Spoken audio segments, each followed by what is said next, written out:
భారతదేశంలోని మనం ఏ గ్రామం తీసుకున్నా గానీ, ప్రతి ఒక్క గ్రామం గూడా, ఆ గ్రామంలో ఉన్నటువంటి ప్రతి ఒక్క కుటుంబం గూడా చాలా తక్కువ సంపాదన కలిగి ఉంటుంది.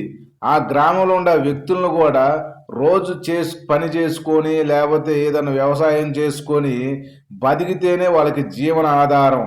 సో, ఇది ఒక మన భారతదేశంలోని గ్రామంలో ఉన్నటువంటి వారి యొక్క కుటుంబాల చరిత్ర. కానీ మనం ఇక్కడ అదే మన భారతదేశంలో ఒక గ్రామం గురించి మాట్లాడుకుంటే, ఆ గ్రామంలోనే ఉన్నటువంటి ప్రతి ఒక్క కుటుంబం గూడా ఒక లగ్జరీ లైఫ్‌ని, వేల కోట్ల రూపాయల యొక్క ఆస్తుల్ని కలిగి ఉన్నటువంటి ఆ గ్రామం, అదే విధంగా ఆ గ్రామంలో ఉన్న ప్రతి ఒక్క కుటుంబం గూడా అత్యధికంగా ధనికులే. మొత్తం గూడా మాక్సిమం అందరూ గూడా ధనికులే. ప్రతి ఒక్క కుటుంబం, ప్రతి ఒక్క వ్యక్తి గూడా చాలా లగ్జరీ లైఫ్‌ని అక్కడ వాడుతున్నారు. సో, ఆ గ్రామం ఎక్కడా లేదు, మన భారతదేశంలోని గుజరాత్ అనే ఒక రాష్ట్రంలో ఆనంద్ జిల్లాలో ఉంది ఆ గ్రామం. ఆ గ్రామం పేరే ధర్మాజ్. ఈ ధర్మాజ్ గ్రామంలో దాదాపు ఉన్నటువంటి కుటుంబాలు గూడా ప్రతి ఒక్కళ్ళు గూడా పెద్ద పెద్ద లగ్జరీకి సంబంధించినటువంటి కార్లు వాడుతున్నారు. ఆ కార్లు గూడా మెర్సిడెస్ గాని, బిఎండబ్ల్యూ గాని, ఆడి కార్లు అటాంటి పెద్ద పెద్ద కంపెనీలు మంచి లగ్జరీ కార్లను గూడా వాడటం జరుగుతుంది.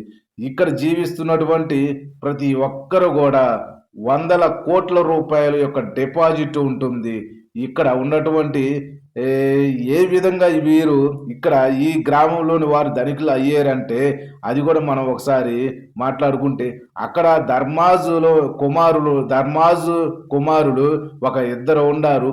ఆ ఇద్దరు కూడా జ్యోతిరామ్ కాశీరామ్ పటేల్, చతుర్భాయ్ పటేల్ అనే వారి ఇద్దరు కూడా ఉగండాకి ఒక నౌకలో ప్రయాణం కొనసాగించారు. అక్కడ నుండే ఈ యొక్క గ్రామం యొక్క ఒక ధనికమైనటువంటి గ్రామం కూడా తీర్చిదిద్దడానికి కావలసినటువంటి ఒక పునాది అక్కడ నుండే జరిగింది. సో, వారు తర్వాత మరలా ప్రభుదాస్ పటేల్ వంటి వారు ఇది మాంచెస్టర్ కూడా వెళ్తాం జరిగింది. ఈ మాంచెస్టర్కి వెళ్ళినోళ్ళు తిరిగి మళ్ళీ ఎప్పుడన్నా చుట్టం చూపుగా మళ్ళీ వాళ్ళ యొక్క ధర్మాజ్ గ్రామానికి వచ్చినప్పుడు వాళ్ళని ఒక స్టార్స్ అని అలాగా పిలవటం కూడా జరగటం జరుగుతుంది. స్టార్స్ అని ఈ విధంగా పిలవటం జరుగుతుంది.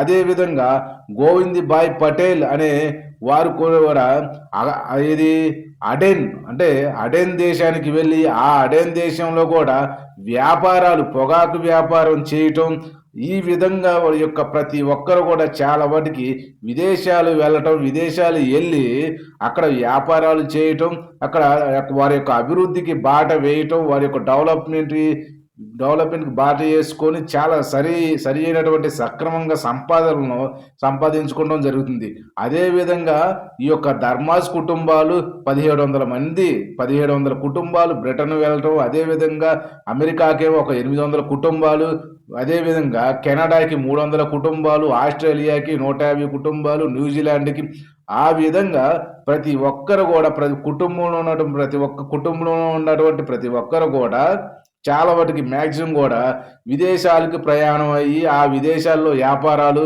వారి కొనసాగించడం, వారి యొక్క అభివృద్ధికి బాట వేయటం, మంచి సంపాదించేటటువంటి ఈ ప్రాసెస్లో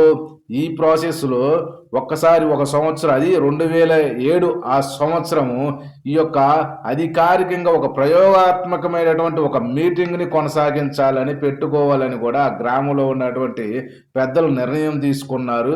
ఆ విదేశాల్లో ఉన్నటువంటి ఆ ఎన్ఆర్ఐలు అందరూ కూడా ఆ మీటింగ్కి హాజరవ్వాలని కూడా ఒక మెసేజ్ పంపించుకున్నారు. సో, దాని ప్రకారమే అప్పుడు 2007 సంవత్సరంలో వాళ్ళ యొక్క మీటింగ్ పెడితే, ఆ మీటింగ్లో కూడా ఆ గ్రామంలో ఉన్నటువంటి విదేశీ ఎన్ఆర్ఐలు అందరూ కూడా కలిసి కూడా ఆ గ్రామం యొక్క అభివృద్ధిని కాంక్షిస్తూ, ఆ గ్రామాన్ని మా గ్రామం ఇది, మేము ఎక్కడున్నా కానీ మా గ్రామం యొక్క మూలాలను మేము పుట్టి పెరిగినటువంటి ఈ యొక్క మా గ్రామాన్ని మేము డెవలప్ చేసుకోవాలని ఒక మెయిన్ ఉద్దేశంతో వారందరూ కూడా విదేశాల్లో ఉన్నటువంటి వందల కోట్లు సంపాదించినటువంటి విదేశీ ఎన్ఆర్ఐలు అందరూ కూడా ఆ రోజు ఆ మీటింగ్‌లో ఒక నిర్ణయం తీసుకోవడం జరిగింది. సో, దాని ప్రకారమే ఆ గ్రామంలో ఎక్కడ ఎటువంటి ప్రతి ఒక్క వీధికి కూడా అన్నీ సీసీ రోడ్లు వేయించడం జరిగింది. ఆ గ్రామంలోనే ఎక్కడ చూసినా గాని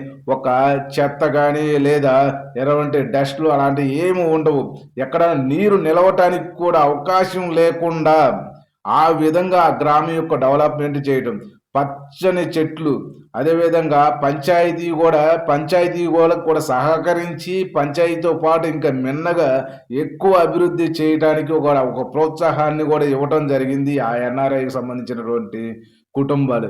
సో, అదేవిధంగా ఈ మొత్తం కూడా ఒక నిర్ణయాత్మకమైనటువంటి ఒక ఒక మన అవకాశంగా తీసుకోవచ్చు. అదేవిధంగా గౌచర్‌లోనే అక్కడ సురజ్‌బా పార్క్ ఉంటుంది. ఆ పార్క్ కూడా వాళ్ళు ఆ పార్కులోనే ఈత నేర్చుకుంటంగా ఈత గాని లేదా బోటింగ్ సదుపాయాలు గాని ఆ విధంగా అటువంటి చాలా చిన్న గ్రామం అది. ఆ గ్రామంలో ఇలాంటి యొక్క సదుపాయాలు ఈ పట్టణంలో కూడా లేని విధంగా సదుపాయాలు కల్పించడం జరిగింది.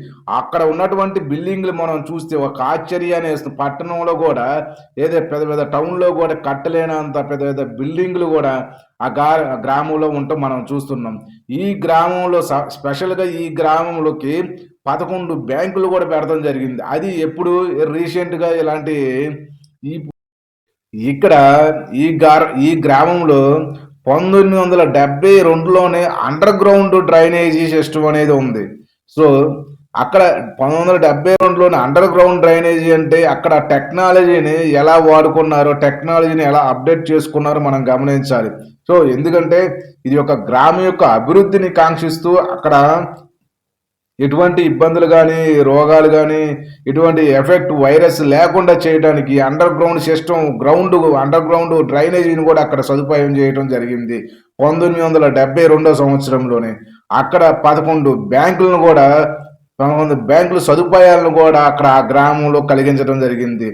అక్కడ 1959 సంవత్సరంలోనే దేనా బ్యాంక్ మొట్టమొదటి బ్యాంకు దేనా బ్యాంకు 1959 సంవత్సరంలోనే అక్కడ స్థాపించడం జరిగింది. అదేవిధంగా 1969లో గ్రామీణ సహాయ బ్యాంక్ అని ఆ గ్రామానికి కూడా ఆ గ్రామంలో ఉన్నటువంటి ధర్మాజు వారసులకు సంబంధించినటువంటి ఆ అన్ని బ్యాంకులు అన్ని కూడా ఆ బ్యాంకుకు సంబంధించినటువంటి అన్నిట్లు కూడా ధర్మాజులో ఉన్నటువంటి వ్యక్తులే చూసుకుంటాం కూడా ఆ బ్యాంక్ స్పెషాలిటీకి మనం చెప్పుకోవాలి. సో, ఇదే విధంగా వీరు ధర్మాజు గ్రామంలో పుట్టి విదేశాలకు వెళ్ళి వ్యాపారాలు కానీ వాళ్ళ యొక్క విధమైనటువంటి కార్యక్రమాలు చేసే వాళ్ళ అందరూ కూడా ఒక జనవరి 12 ప్రతి సంవత్సరం కూడా జనవరి 12న అందరూ కూడా ఒక చోట కలుసుకుంటారు. ఆ ధర్మాజ్ గ్రామానికి వచ్చి అక్కడ మీటింగ్ పెట్టుకొని మళ్ళా ఇంకా మన గ్రామానికి ఏం చేయాలి, మన యొక్క గ్రామానికి అభివృద్ధి కార్యక్రమాలు ఏం చేయాలి, మనం ఏం చేస్తే ఇంకా మన గ్రామానికి న్యాయం చేసినట్టు అవుతుంది అని ఒక ఆలోచనతో వాళ్ళు ముందరికి జరిగింది. ప్రతి సంవత్సరం కూడా అందరూ కూడా ఎన్ఆర్ఐలు కూడా ప్రపంచం మొత్తంలో ఎక్కడున్నా కానీ జనవరి 12వ తారీఖున ప్రతి ఒక్క కుటుంబం కూడా అక్కడ ధర్మాజ్ గ్రామానికి వచ్చి అందరూ కలిసిమెలిసి ఒక మీటింగ్ ఏర్పాటు చేసుకొని ఒక గ్రామానికి తోడ్పడడం జరుగుతుంది. Thank you.